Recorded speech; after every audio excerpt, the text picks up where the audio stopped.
இந்த சட்டமன்றம் எத்தனையோ வித்தியாசமான சூழல்களை கண்டிருக்கிறது. ஆனால் இந்த அரசு ஏற்படுத்தியிருக்கும் சூழல் என்பது வித்தியாசத்திலேயே வித்தியாசமானது. செய்வதை மட்டும்தான் சொல்வோம் என்று ஆணித்தரமாக அள்ளித்தளித்த வாக்குறுதிகளை தாங்களும் மறந்து மக்களும் மறந்திருப்பார்கள் என்றெண்ணி முதல் நிதிநிலை அறிக்கையும் வேளாண் நிதிநிலை அறிக்கையும் தாக்கல் செய்துள்ளது இந்த அரசு. அதிலும் பெயர் மாற்ற பட்டியல் போல் வெளியான இந்த நிதிநிலை அறிக்கை தேர்தலின் போது சொன்ன கஜானா காலி என்ற பிரச்சாரத்தை கேள்விக்குறியாக்கிவிட்டது. இதை பார்த்து ஆச்சரியக்குறியில் கூட விக்கித்து நிற்கின்ற சூழ்நிலை இன்றைக்கு ஏற்பட்டிருக்கிறது. இந்த அரசு ஆட்சி பொறுப்பேற்ற பின் அரங்கேறிய காட்சிகளை நான் திரும்பி பார்க்கிறேன். மாண்புமிகு முதலமைச்சர் அவர்கள் துறை ரீதியான ஆய்வுகளை மேற்கொண்டார்கள். பட்ஜெட்டுக்கு முன்னதாக மீண்டும் ஆய்வு செய்தார்கள். மாண்புமிகு அமைச்சரவை கூட்டம் நடந்தது. அதில் இந்த தேர்தல் அறிக்கையில் சொல்லப்பட்ட வாக்குறுதிகளுக்கான செயல் திட்டம் உருவாக்கப்பட்டுள்ளது என்ற செய்தியும் வெளியானது.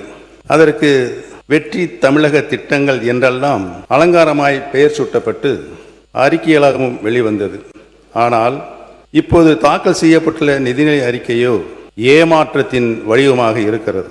திருப்புகின்ற பக்கமெல்லாம் நம்முடைய திராவிடல் மாடல் அரசின் சாதனை திட்டங்கள் தான் ஜொலித்து கொண்டிருக்கிறது.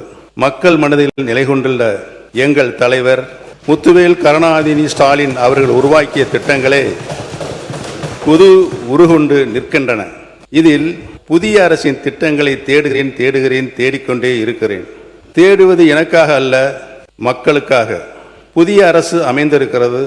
புதிய திட்டங்கள் வரும் என்று நம்பிய மக்களுக்காக. இந்த பேரவையில் நான் ஒழித்து கொண்டிருக்கிறேன். செய்யாமல் விட்டுவிட்டதை சுட்டி காட்டுகிறேன். மாண்புமிகு பேரவைத் தலைவர்களே, நல்லதும் மாற்றம்தான், கெட்டதும் மாற்றம்தான். எதிர்பார்த்து வாக்களித்த தமிழ்நாட்டு மக்களுக்கு கிடைத்துள்ளதோ பெருத்த ஏமாற்றம்தான். மொத்தத்தில் முதல் நிதிநிலை அறிக்கை அவை முன்னவர் மாண்பு பேரவைத் தலைவர் அவர்களே, நிதியமைச்சராக இருந்து பணியாற்றியவர். ஒரு அரசு தேர்தல் நேரத்தில் அறிவிக்கின்ற திட்டங்கள் அனைத்தும் 5 ஆண்டு இறுதி வரையிலும் அதற்காக என்னென்ன திட்டங்களை நாம் நிறைவேற்ற வேண்டுமோ அதை நிறைவேற்றுவோம். நீங்கள் சொல்வதை போல 3 மாத காலத்தில் ஒரு சரித்திரம் படைக்க இயலாது. நீங்கள் அப்படி சரித்திரம் படைத்தால் நீங்கள் சொல்லுங்கள்.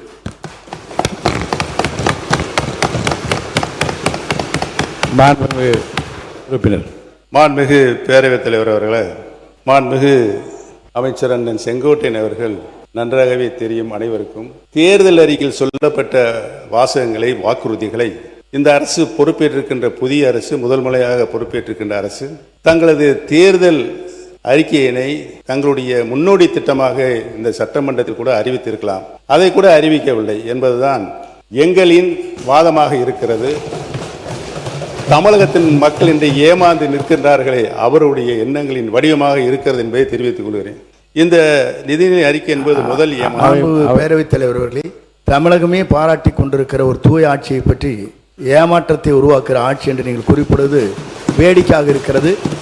நீங்கள் இடம் மாறி இருக்கிறீர்கள், பரவாயில்லை. அதற்காக இவ்வளவு துடிபாட வேண்டிய அவசியம் இல்லை.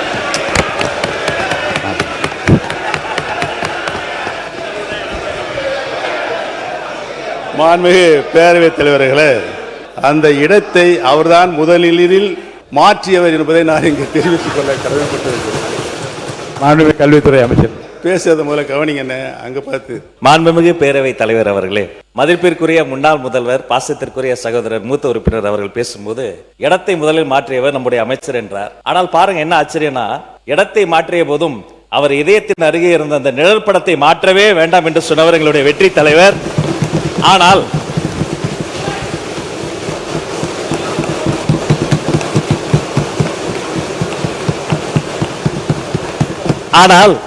அண்ணனுடைய பாக்கெட்டை பார்க்கிற பொழுது இடமும் மாறி இருக்கிறது, இதயமும் மாறி இருக்கிறதோ என்று தோன்றுகிறது.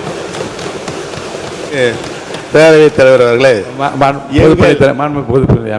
மாண்புமிகு பேரவைத் தலைவர் அவர்களே, எங்கள் அண்ணன் செங்கோட்டையன் அவர்கள் இடம் மாறி இருக்கலாம். ஆனால் புரட்சித் தலைவி அம்மா அவர்களை இன்னும் தன்னுடைய இதயத்தில், தன்னுடைய சட்டை பையில் இன்னும் வச்சிருக்காரு. ஆனால் புரட்சித் தலைவி அம்மாவால் முதலமைச்சராக்கப்பட்டவர் இன்றைக்கு அவருடைய சட்டை பையில் யாரோட புகைப்படம் இருக்கிறது தமிழ்நாட்டு மக்களுக்கு தெரியும்.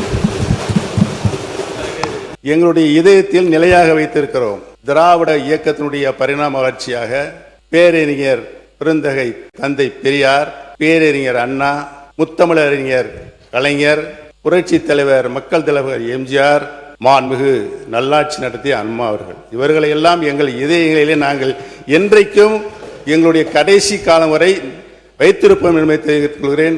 படத்தை காட்சி ஏமாற்றுகின்ற பழக்கம் எங்களுக்கு இல்லை என்று தெரிவித்துக் கொள்கிறேன். அவை முன்னவர். மாண்புமிகு பேரவைத் தலைவர் அவர்களே, 3 முதலில் முதலமைச்சராக இருந்தவர் அம்மா காலத்தில். அவர் இப்போ அது எப்படி பேசிக் கொண்டிருக்கிறார் என்பது இந்த நாடென்று சிரித்துக் கொண்டிருக்கிறது. இருந்தாலும் கூட நான் சொல்கிறேன், புரட்சித் தலைவரும் புரட்சித் தலைவர் அம்மாவும் எடுத்த திட்டங்கள் என்ன, அவர்கள் அரசியல் ரீதியாக சொன்ன வார்த்தைகள் என்ன? இருங்க சொல்லி முடிக்கணும். இருங்க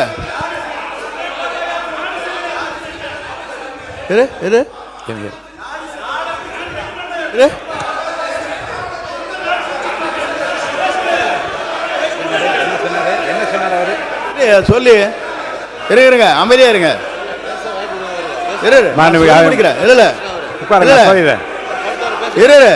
ஏனுங்க நான் சொல்ல முடிக்க வரைக்கும் விடுங்க.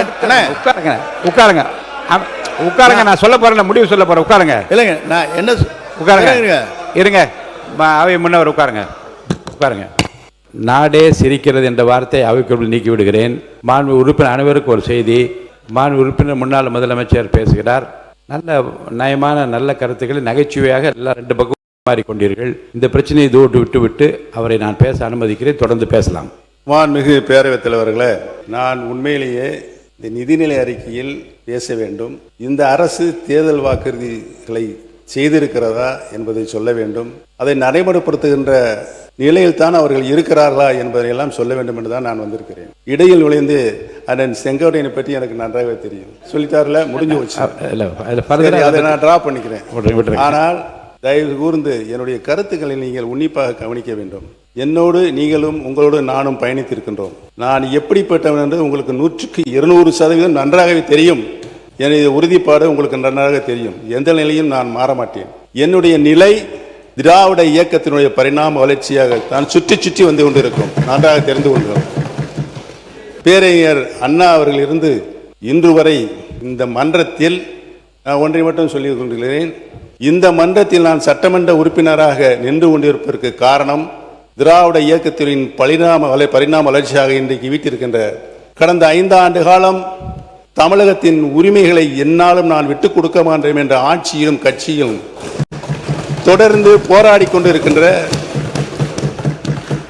முன்னாள் முதலமைச்சர் கழக தலைவர் அவர்களுக்கு நான் நன்றி சொல்வதற்காகத்தான் என்னுடைய இந்த இதயத்தில் இருக்கின்ற பாயிண்டில் இந்த படத்தை வைத்திருக்கிறேன் என்பதை நான் தெரிவித்துக் கொள்ள கடமைப்பட்டிருக்கிறேன். இதுக்கு முன்னாடி அந்த போராட்டம் சட்ட போராட்டம் உங்களுக்கு நன்றாக தெரியும். இங்கே பாருங்க, நானே இன்னே பாருங்க. மாணவ உறுப்பினர் என்ன பர்சனலாக உள்ள வேண்டாம், தயவுசெய்து என்னை பார்த்து கருத்து மட்டும் நீங்கள் சொல்லுங்க. நான் அலோவ் பண்ணுறேன். அமைச்சர்கள் படத்தை வைத்திருக்கிறீர்கள் என்று கேட்பதெல்லாம் தவறு இல்லை. நீங்கள் இல்லை அதை யதார்த்தமாக எடுத்துக்கொண்டு நீங்களும் சொன்னீர்கள், அவர்களும் சொன்னார்கள். அதோடு அந்த பிரச்சனை முடிந்து விட்டது. உட்காருங்க. ஆமாம், என்னை பொறுத்தவரையிலும் உங்கள் படத்தை பற்றி நான் பேசவில்லை. நீங்கள் பேசியிருப்பதுதான் கொச்சையாக இருக்கிறது. நான் ஒன்று சொல்ல வேண்டும் என்று சொன்னால், படத்தை வைத்துக்கொண்டு ஏமாற்றாதீர்கள் என்று சொல்வது வேடிக்கையாக இருக்கிறது. நீங்கள் இல்லை வேடிக்கையாக இருக்கிறது. இல்லை நீ கேட்கணும். இருங்க. இல்லை அதை சொல்ல எப்படி இருக்க முடியும்? நான் எங்கே ஏமாத்துறேன், அப்புறம் அவர் ஏமாத்துறேன் நிறுத்துமா? மாண்பு அவை முன்னவர் பர்சனலாக விடுங்க. ஆமாம், இல்லை இருங்க. பாருங்க, இரு பக்கம் சொல்லப்பட்ட கருத்துக்களை நகைச்சுவையாகவும் நயமான கருத்துக்களாகவும் அவை எடுத்து அதோட விட்டுருங்க. அது போதும், அதோட போதும்.